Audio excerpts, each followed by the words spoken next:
सुप्रभात दिव्य जननंगा अपार कृपरु आयर दिनटी समस्तंकर मंगलमय एक रे जदि मो निज उपरे दृढ़तार सह विश्वास रखुछि तेबे कौनसी भी कार्य मो पाई असंभव नुहे। दुई रे तुम जीवन लक्ष्य पथरे जेते भी कठिन और कठिन समस्या कठिन रास्ता आसुना कहीं न अटके लक्ष्य प्राप्ति पाई आगे चल।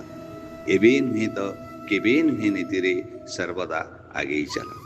तीन रे हारिबा पूर्वरु आउ थरे निश्चित रूप से चेष्टा करिबा जरूरी। चारि रे निजर स्वप्न को सत्य रे पूर्ण करिबा पाए निदरु उठिबाकू पड़िबो। पांच रे निजर विफलतार कारण गुड़ी को खोजिबार प्रयास कर।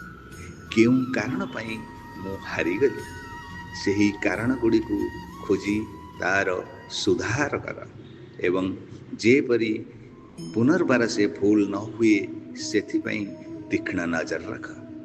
छरे जो लक्ष्य पाइबा पाई तुम्हें आगे चलीच ताकू उत्साह सहित कर और सही परी निजर जीवन शैली उपर ध्यान केंद्रीभूत कर। गोटे भी मुहूर्त अजथा नष्ट कर नहीं।